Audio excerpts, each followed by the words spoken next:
My fiancée said I looked like a monkey and was poor, so I showed her my bank accounts. The numbers made her. I never imagined that the life I built from sweat and silence would become the target of mockery by someone I thought I loved. But then again, I never imagined that someone I trusted so deeply could wear a mask so convincingly. My name is Everett Dawson. I'm 36 now, but this story began long before that, in the dust and crawl spaces of a small Midwestern town where I was raised by two of the hardest working people I've ever known.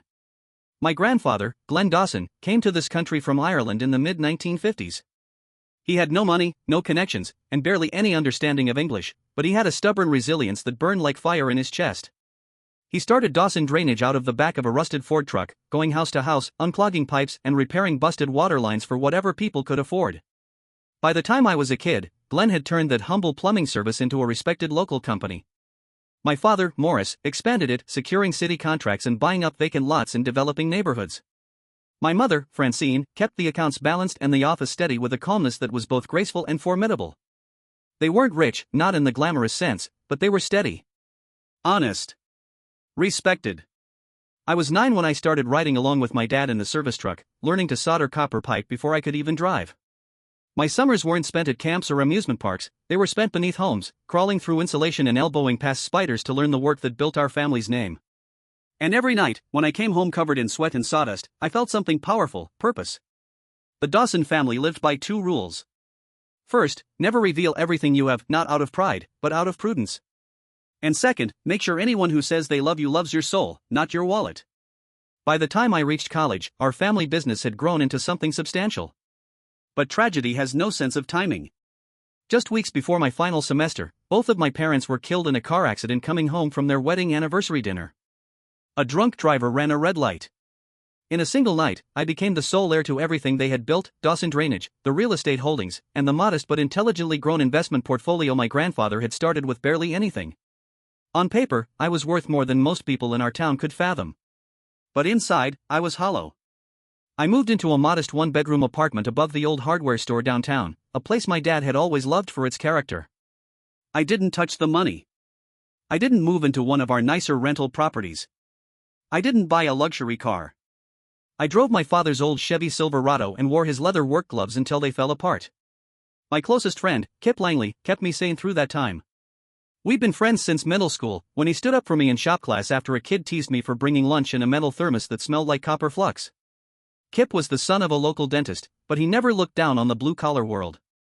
If anything, he respected it. "You don't have to live like this, Everett," he told me once, surveying my sparsely furnished apartment. "You've got the means to be comfortable." "I am comfortable," I said, and I meant it. Kip was the only one who knew the full picture. I kept it that way. The public knew I'd taken over the company, but no one, not even my extended family, knew the scale of what I now managed. And I liked it that way. I continued expanding our commercial contracts, partnered with nearby counties on waterline overhauls, and reinvested every dollar we didn't need into real estate with long-term potential. Quietly, deliberately, I built something solid. Eventually, I bought a beautiful lakefront property just outside the city, 4,200 square feet with glass walls that opened to the water, a dock where I kept my modest fishing boat, and a study overlooking the trees. I rented it out to a family friend, a surgeon with a wife and 2 daughters. It generated income and stayed off the radar. I continued living above the hardware store, my life outwardly unchanged. And then I met her. Her name was Marlene Withers.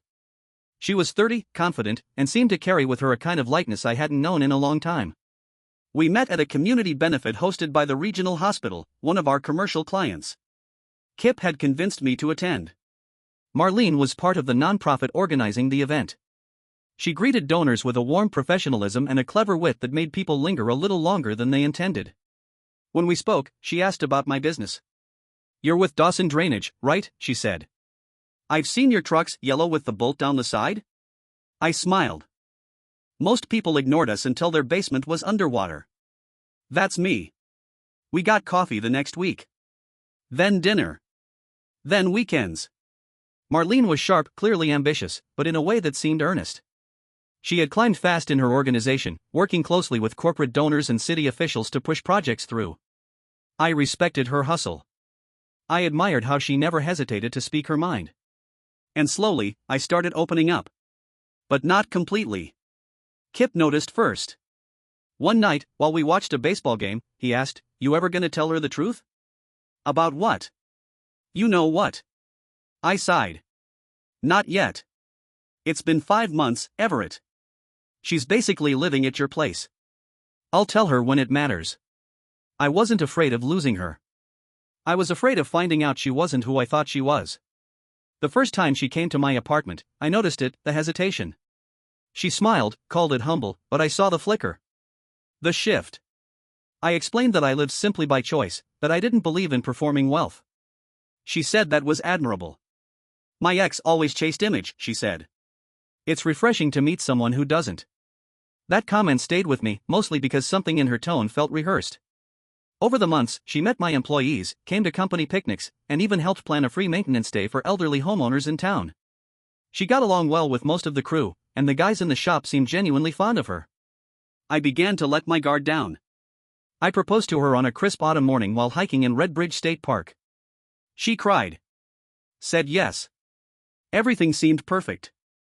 But there were cracks, small ones. Like when she insisted we meet her college friends at a pricey bistro uptown and introduced me as an entrepreneur with multiple ventures, instead of a master plumber. Or when she slowly replaced my wardrobe, nudging the work boots to the back of the closet. Still, I dismissed the signs. Love, I told myself, is compromise. Then came the night that changed everything. The night it all unraveled began quietly, like most do. Marlene was hosting a girls' night at her apartment, a wine and laughter kind of evening with college friends I'd met once or twice but never really knew. I stayed home, catching up on estimates for a new commercial contract with a nearby hospital. Around 10:40 p.m., my phone buzzed. It was a message from someone unexpected, Trudy Palmer. Trudy had always struck me as the grounded one in Marlene's circle. She worked in infrastructure management, tough, no nonsense, never one for the spotlight. We'd had a few good conversations at events, and I respected her directness. Everett, her message began, I wasn't sure if I should say something. But I think you deserve to know. I'm sending you something. Please listen. What followed was an audio recording, just over 3 minutes long.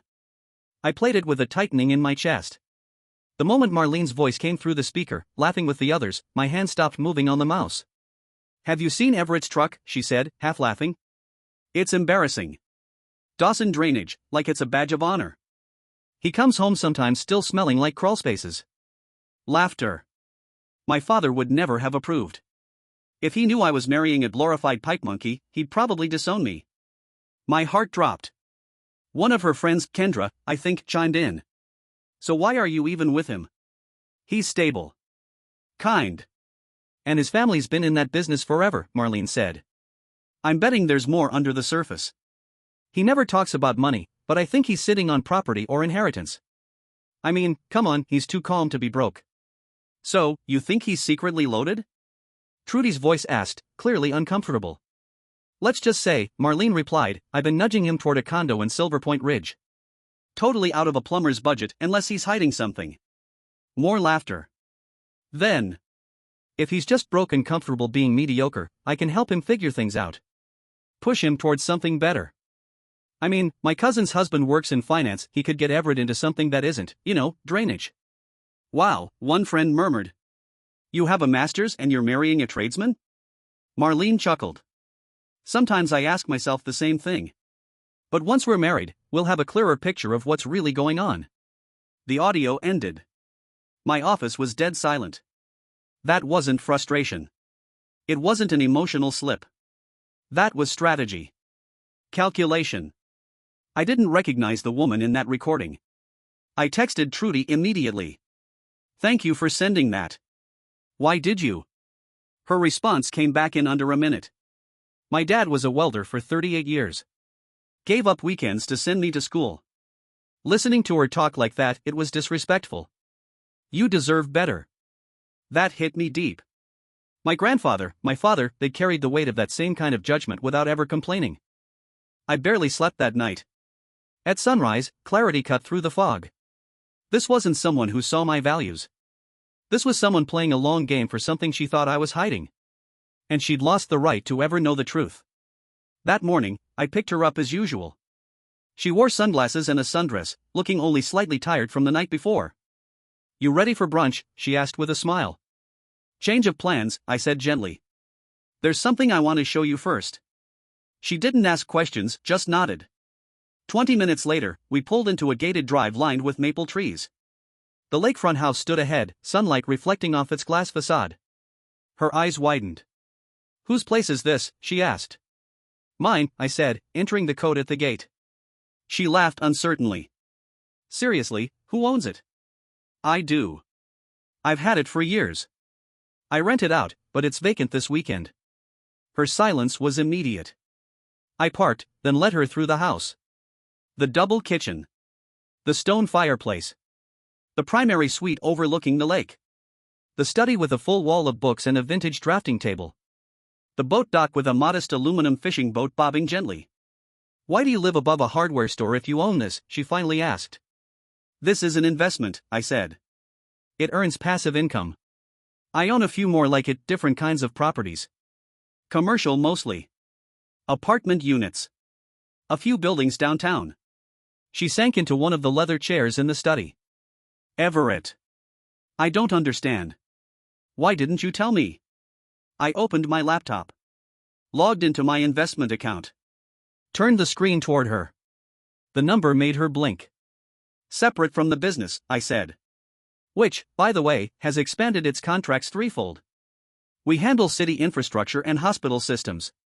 Last year, Dawson Drainage earned over $5 million in revenue." She looked at me dazed. "How could you live like that? If this is who you are?" "Because who I am isn't defined by what I own," I said. "You were marrying who you thought I might become, not who I am." Her voice cracked. "I was drunk. I didn't mean." "You meant every word. Alcohol removes filters, not character. You mocked the life I love. The career that raised me. You saw me as a stepping stone." Tears welled in her eyes. "Please, that's not who I am." I stood. "It is. And I want to thank you for showing me before it was too late." The ring box rested in my bag. I handed it to her.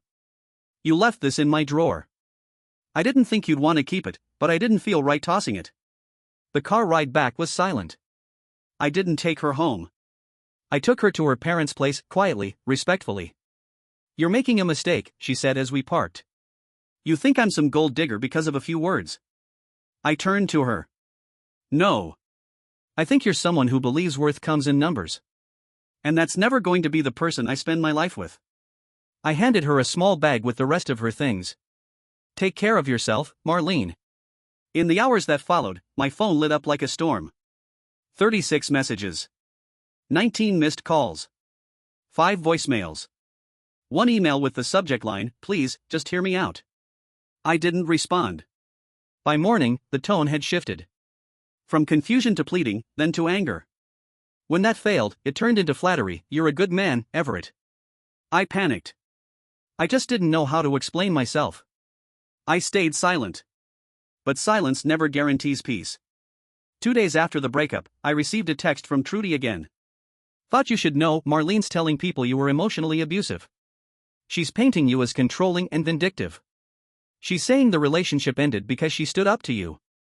I felt cold, even though the air was still and warm. Then Kip called. "Buddy, have you looked online today?" I hadn't. I opened my social media for the first time since that weekend. And there it was. A long, polished post from Marlene. A photo of her at the beach, wind in her hair, and a caption that opened with, "This past week has been one of the hardest in my life." The post painted a different story. One where she had been manipulated, gaslit, and isolated from her friends. Where she was finally free from a relationship that slowly chipped away at her confidence. She claimed I used money as control, that I withheld affection when she challenged me, that I was private to the point of secrecy, and that her mental health had suffered because of my emotional volatility. The comments came quickly. Her friends, co-workers, former classmates all chiming in. I always knew something was off. "Proud of you for speaking your truth. Men like that hide behind kindness until they don't get their way." I sat there, stunned. Angry, yes, but mostly disappointed.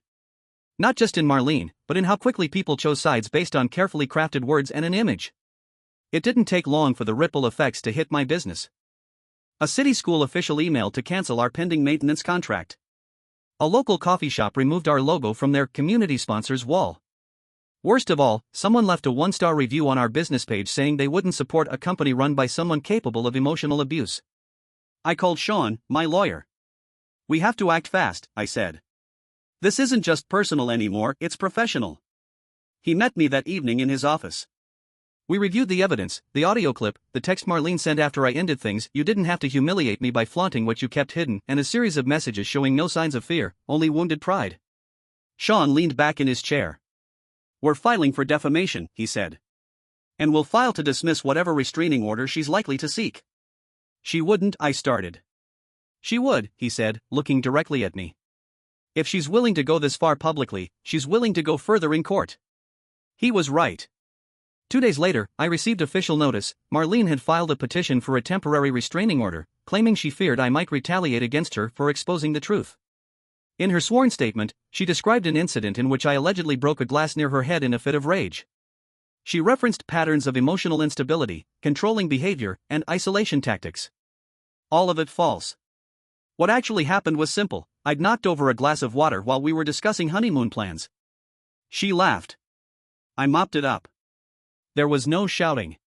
No anger. And yet, in black and white, her words painted me as dangerous. Sean began building our counter case immediately. He contacted Trudy, who agreed to testify. Kip wrote a statement. Longtime employees submitted letters about my character, including Tony, our foreman, who'd been with my father before I even graduated high school. 3 commercial clients paused upcoming projects. My vendor at the city utilities office called and gently asked if I could clarify what was going on. That was the worst part, not the suspicion, but the hesitation in their voices. The weight of unspoken doubt. Kip brought takeout one night and sat on my balcony while we ate in silence. "This is about control," he said eventually. "You took it away from her. Now she's trying to get it back, publicly, if she has to." I nodded. But it still didn't make it easier. I missed my parents more than I had in years. My mother would have known what to say. My father would have put a hand on my shoulder and told me to let the truth be its own defense. But they weren't here. The preliminary hearing came quicker than expected, 3 weeks from the date of filing. On the day of, I arrived with Sean, Kip, and 2 longtime employees. Marlene came with her parents, 2 friends, and a lawyer from a firm I didn't recognize. She wore a muted dress and had cut her hair short. Her presentation was precise, measured grief and quiet resolve. Her lawyer described me as a man who projected stability while slowly eroding her self-esteem. They painted my silence after the breakup as punishment. They even used the house tour against me, calling it financial intimidation. Then we played the recording. The room was still. As Marlene's voice filled the courtroom, mocking my work, my truck, my apartment, her parents lowered their eyes. Sean presented texts between us, conversations filled with affection, support, equal decision-making. Trudy submitted her message to me and confirmed its authenticity under oath. The judge reviewed the message from Marlene after the breakup and visibly frowned. After a 20-minute recess, the judge returned with a simple statement. Insufficient evidence. The petitioner's claims are not consistent with the factual record. The restraining order is denied. Marlene didn't look at me as she left. Her parents followed closely behind. Later that evening, her original social media post disappeared. So did the comments. Trudy texted me. "She's calling everyone, trying to clarify. But I think the damage is done." To her. In the days that followed the hearing, things began to quiet, but it was the kind of quiet that hums with tension, not peace. I didn't post anything. Didn't share my side online. I didn't need to. The people who mattered, my team, my clients, my friends, had either heard the truth in court or had quietly begun to piece things together. Still, whispers lingered. A few acquaintances who had once smiled when they saw me now hesitated. Some contracts returned, slowly. Others stayed cautious, unconvinced by the absence of guilt. I received a formal email from Marlene's attorney 1 week later, a settlement proposal. She would publish a formal retraction on all public platforms and issue an apology. The statement would acknowledge that her claims were made in a time of emotional distress, were untrue, and caused reputational harm. In return, she asked for mutual non-disparagement and confidentiality. Along with the statement, her family offered to cover financial damages for lost contracts and legal fees, quietly, with no admission of wrongdoing. I forwarded it to Sean. "This means they saw what happened in court and realized the truth doesn't favor them," he said. "They're making this go away now to avoid it getting worse." Part of me wanted to decline. To take it to court. To let the world see, in full, what she had done. But the other part, the part that had built a company brick by brick, who still believed in working over shouting, knew better. This gives us a conclusion, Sean said. You'll get public accountability, compensation, and silence going forward. No more spotlight. No more noise. He was right. I accepted. The next morning, Marlene's apology appeared on her social media accounts. I want to apologize for the inaccurate statements I made regarding my former relationship with Everett Dawson. These comments were made during a period of emotional distress and do not reflect the truth of our relationship or his character. I deeply regret the harm caused to him personally and professionally. I ask for understanding as I seek to learn from this experience and move forward with honesty and respect. It was sterile, clearly lawyered, but it did the job. Almost immediately, the tone shifted. Two of the companies that had pulled away reached out, expressing their appreciation for my patience and transparency. The city school district took longer, but eventually agreed to a limited contract to resume service. The worst damage began to recede. Still, not everything could be repaired. There were people who would always wonder. People who had believed the first version of the story simply because it was told first and with tears. The truth is quieter. Less dramatic. But it stays. I sold the lake house not because she'd seen it, but because the memory of that moment, walking her through it, now felt stained. I bought a new property further north, smaller, secluded. A place where I could fish with Kip, listen to the wind through the trees, and not worry about who might be watching. I also moved out of the apartment above the hardware store. After over a decade, it felt like time. I bought a condo in the heart of downtown, walking distance from the office, with a wraparound balcony and space for weekend visits from Kip's nieces, who had taken to calling me Uncle Ev. Trudy and I stayed in touch. We never dated, but we shared an unspoken respect. Sometimes we'd grab coffee or meet with mutual friends. There was something valuable in knowing someone who recognized what dignity looks like and what it doesn't. 6 months after the settlement, I received the final bank notice, payment processed. To mark the moment, I wrote a check in the same amount to the State Trade School Scholarship Fund. In honor of my parents, I asked that it support students entering plumbing, electrical, or HVAC programs, those who build, repair, and serve with little fanfare and endless necessity. At a community fundraiser that fall, I saw Marlene's mother across the room. She approached quietly. I wanted you to know, she said, Marlene is in counseling. Real counseling. What she did to you was inexcusable. But she's working to understand it. To change. She paused. For what it's worth, I'm sorry. For believing her without asking questions. For everything. I nodded, once. Then I walked away. I didn't need anything else. I was done explaining. The company has grown since. We've added municipal contracts, updated our fleet, expanded to 2 more counties. I still show up to job sites from time to time. Still wear my work boots. Still carry a thermos with my father's initials scratched into the bottom. The other day, Kip and I sat on the dock of my new cabin, rods in the water, sandwiches in hand. The lake was calm, the sun just starting to dip. He turned to me and said, "You know, you never even got mad." Not really. That might be the most Everett thing about you. I smiled. Justice doesn't always need shouting, I said. Sometimes it just needs time. Thank you for watching the video, like it if you watched the video to the end and don't forget to subscribe. Have a nice day.